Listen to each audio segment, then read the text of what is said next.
ఇప్పటి వరకు రాకెట్ లాంచర్లు తుపాకులు తయారు చేసిన టెక్ మధు నుంచి కొత్తగా మరొక పరికరం వస్తుంది. అదే మాజీలు అన్నలతో కలిపి కొత్త కార్యక్రమం చేపట్టి వాళ్ళలో మార్పు తీసుకురావడానికి ఒక భరోసా ఇస్తున్నారు టెక్ మధు.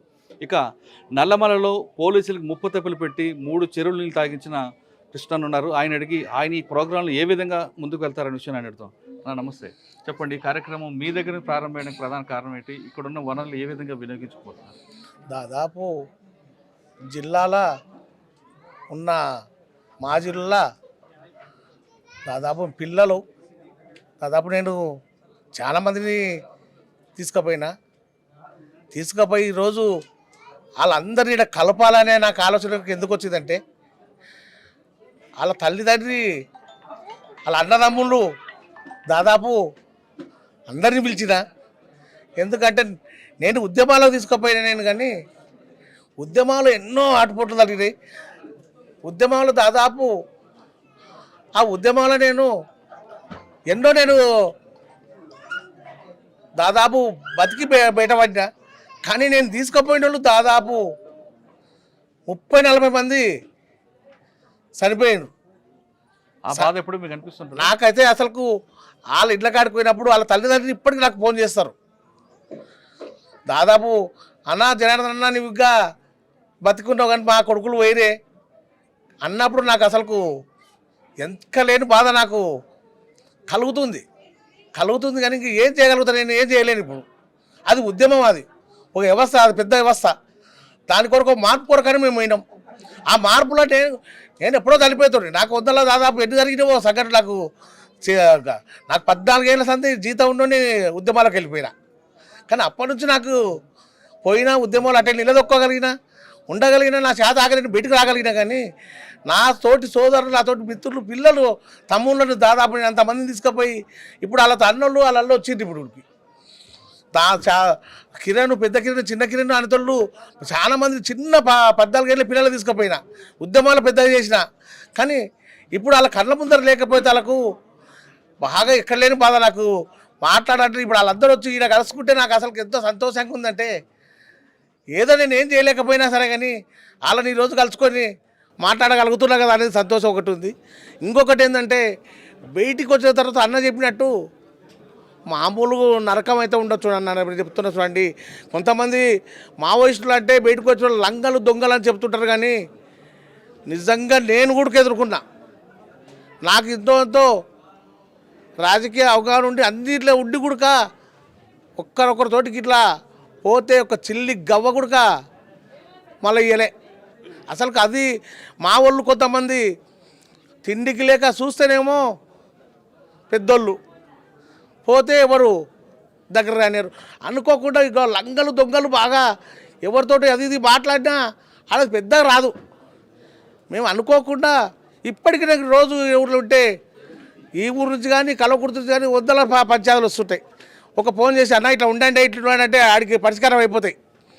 కానీ ఇంకా కొంతమంది ఏం చేస్తున్నారు తెలుసా? ఎవరన్నా మనం ఇట్లా మాట్లాడామనుకో అటు లంగ దొంగ బెదిరిస్తున్నాడు. అది ఇప్పటికే నిజాయితీగా చెప్తున్నా.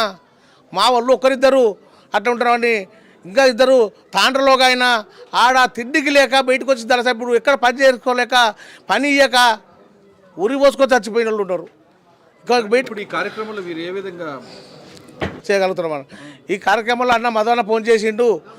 నేనేమో ఈ కార్యక్రమం అందరినీ ఒకసారి కలిపి సంతోషంగా ఒకసారి నేను, ఎందుకంటే ఈరోజు కోలశెట్టి పెట్టుకొని కష్టపడి దీని కొరకు ఏదో లోన్ తీసుకున్నాను అనుకున్నా. కానీ అట్లా కూడా రాలే. నేను చెప్తున్నా కదా, అట్లా కూడా కాదుకొని 15 లక్షలు 20 లక్షలు అప్పు చేసుకున్నా సరే. కానీ మన వాళ్ళు అందరూ ఒకసారి పిలిపించుకోవాలి, అందరితో ఒకటి సంతోషంగా ఉండాలని సంతోషం అన్న పదాలు చెప్పిండు.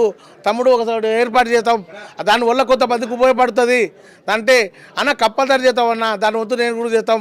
మన ఇప్పుడు రేవంత్ రెడ్డి అన్న కూడా నాకు కొంత క్లోజ్గా పరిచయం ఉంటాడు. అన్నతోటి కూడా పోదాము నాడి పోయేసరికి మా ఎందుకంటే సూర్యుడికి మేటపండి పైన మంచిగా కనిపిస్తుంది. కానీ మా వాళ్ళు పైకి బాగా కనిపిస్తున్నారు. కానీ వాళ్ళకి అంత కష్టాలు ఎవరికి లేకుంటాయి. నిజంగా ఎక్కడ పోయినా ఏది రాదు. కాబట్టి వాళ్ళకు ఎవరు ఉపయోగపడుతుందేమో దాంతో. ఈ షెడ్ని మీరు బక్కన్న వాళ్ళతో ఎందుకు ఓపెన్ చేయించారు? నేను బక్కన్న అంటే నాకు దాదాపు నేను చిన్న పిల్లగా. నేను బక్కన్న నా కాడికి చాలా పెద్దోడు. ఉద్యమాలకు పోయినాం. ఉద్యమాలకు పోయినప్పటి నుంచి మేము కలిసి ఉంటున్నాం, కలిసి జీవించినాం. బక్కన్నంటే నాకు ఎంతో ఇష్టం. ఇంకొకటి ఏంటంటే ఖచ్చితంగా మన పేదోళ్ళు అంటే నాకు ఇప్పటి కూడా ఇష్టమే. ఆ బక్కన్న ఇప్పటి కూడా అడవిలో బతుకుతున్నాడు, అట్లా బతుకుతున్నాడు. ఆయన అంటే నాకు చాలా ఇష్టం కాబట్టి నేను ఎంత కష్టమైనా సరే కానీ ఆయనతోటి ఓపెన్ చేయించుకోవాలనే కోరిక నాకుంది. ఆయనతోటి ఈరోజు చేయించుకున్నా నేను. నాకు అది కావాల్సింది, అదొక్కటే. వీళ్ళందరూ గతంలో అడవిలోకి వెళ్ళారు, పనిచేశారు. వాళ్ళు పనిచేసినప్పుడు కూడా బడుగు బలహీన వర్గాల కోసం తిరిగి బయటకు వచ్చారు. కానీ వాళ్ళ జీవితాలు మాత్రం ఇప్పటికీ చాలా దరిదాపుల్లో కూడా దరిద్రం కనిపిస్తుంది. మిగతా అన్నల్లాగా బయటకు వచ్చిన తర్వాత సెటిల్మెంట్ చేసుకుంటూ కోట్లకు సంపాదించుకోవడం అనేది ఒక ఎత్తి అయితే, వీళ్ళు ఇంకా అడవిలోని కొంటున్నారు, ఇంకా పేద ప్రజల్లాగానే బతుకుతున్నారు.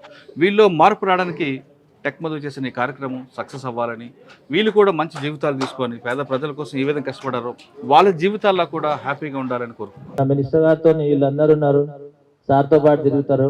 మీరు పోతే కంపల్సరీ సారు కాదన్నారు, ఏదైనా గవర్నమెంట్ ల్యాండ్ ఉంటే మీకు తప్పకుండా ఇప్పిస్తాడు. నేను కూడా సార్తో కలిసినప్పుడు మీకు మీ గురించి చెప్తాను.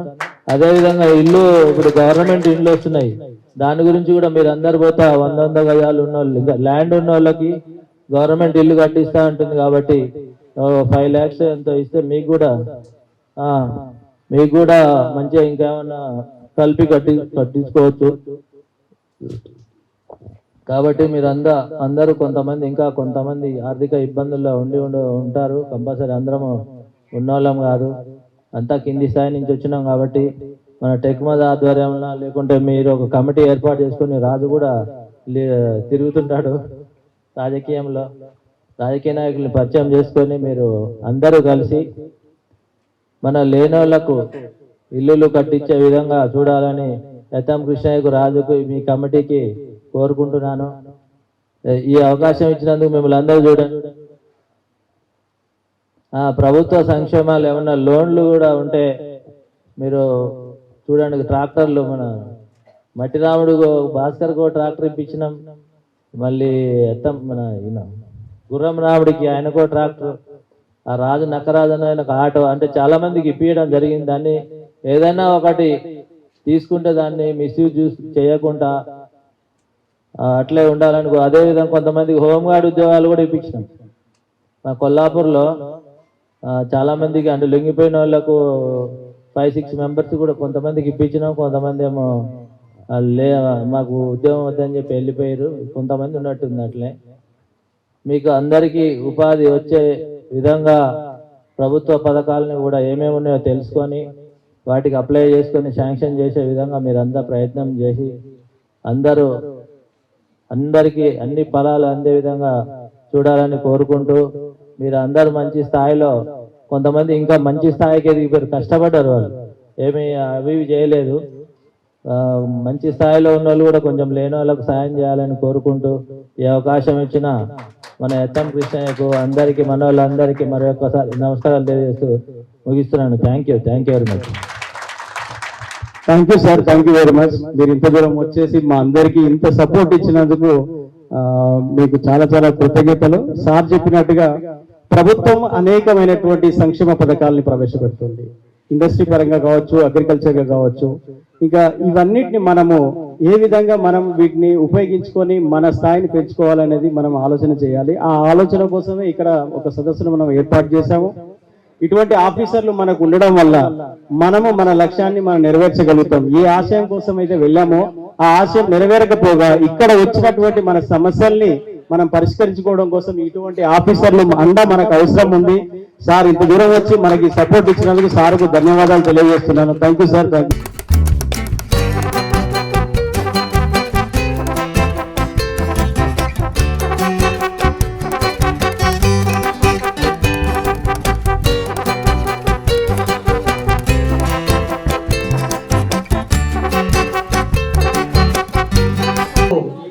దాదాపు 10-11 అయిన తర్వాత సార్ గ్యాప్ వచ్చిండు.